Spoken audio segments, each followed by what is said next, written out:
L'impact social se joue aussi au cœur des entreprises en permettant aux salariés de faire évoluer leurs compétences en adéquation avec les nouveaux besoins des entreprises et en renforçant leur employabilité.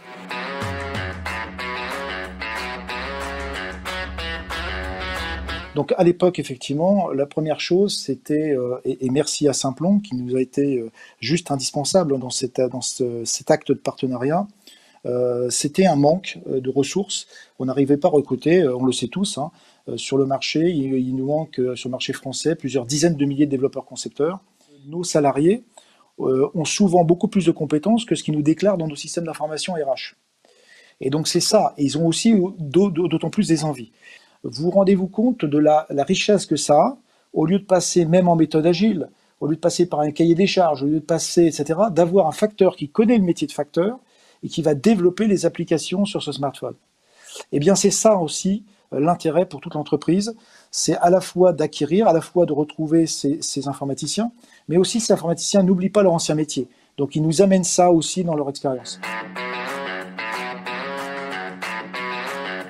On a lancé notre programme de reskilling, de reconversion, pour permettre aux salariés de Natixis de se réorienter, de se reconvertir vers les métiers d'avenir de demain.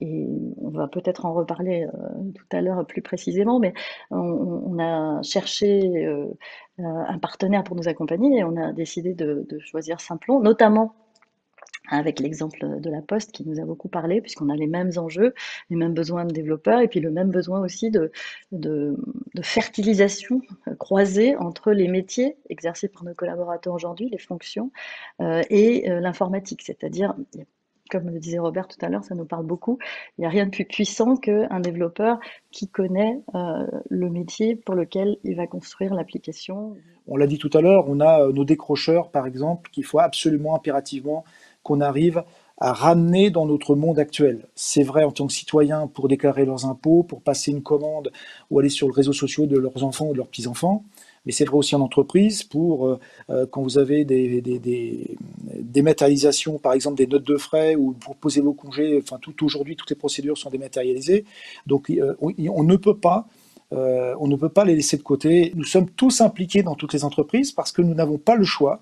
Nous devons embarquer nos salariés à la fois pour la continuité de nos activités, pour assurer la résilience de nos propres activités dans l'entreprise, parce que dans les métiers, ça va changer, et puis aussi, effectivement, au titre du RSE, parce que nous avons notre part aussi de contributeurs, entre guillemets, sur ces décrocheurs, pour pouvoir les rattacher et les ramener, entre guillemets, dans le monde de 2020.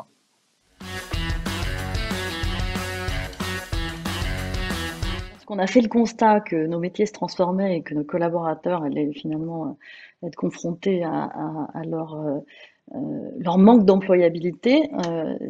C'est à ce moment-là qu'on a décidé de travailler sur notre programme Step Up, de reskilling, qu'on appelle la Step Up Academy, parce que c'est notre responsabilité, c'est une responsabilité sociale. Vous allez ouvrir ces postes-là, on va vous trouver les collaborateurs les plus motivés, puisqu'on va les sélectionner sur leur motivation et pas sur leurs compétences techniques, puisqu'on n'a pas ces compétences en interne, mais on va accompagner leur montée en compétences par une formation en alternance.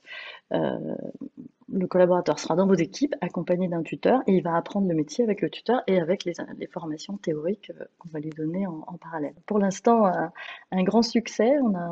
On est très heureux d'avoir trouvé Simplon et d'avoir été inspiré par la Poste.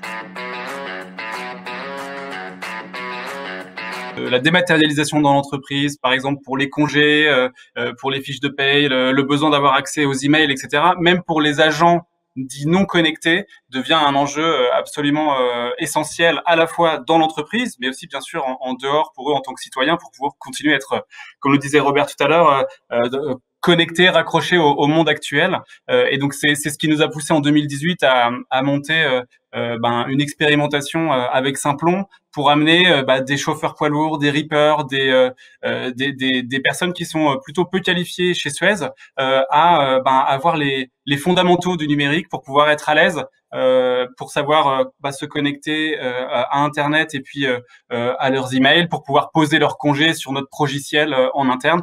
Et donc ça, c'est quelque chose d'absolument essentiel. On a formé comme ça 250 personnes et l'idée maintenant, c'est de changer d'échelle pour permettre vraiment à tous nos salariés, et en particulier ceux qui sont peu qualifiés, de s'acculturer au digital et d'être à l'aise avec ces outils. Ce dont on s'est rendu compte aussi, c'est que il y a une vraie volonté des salariés de monter en compétence justement ces stratégies d'évitement. Ça les agace et très souvent ils nous disent voilà, j'ai demandé à mes enfants, donc ils l'ont fait mais j'ai pas compris, ou alors ils veulent pas le faire parce que ça les embête. Donc voilà, il y a ce côté vraiment motivation qu'on remarque et que moi j'ai vraiment remarqué. Si cette fracture numérique existe encore, c'est aussi qu'il y a quelques personnes qui ont peur du numérique, notamment par rapport aux emplois, en pensant que ça ne fait que de la destruction d'emplois, et c'est pas vrai, ça fait aussi de la création d'emplois.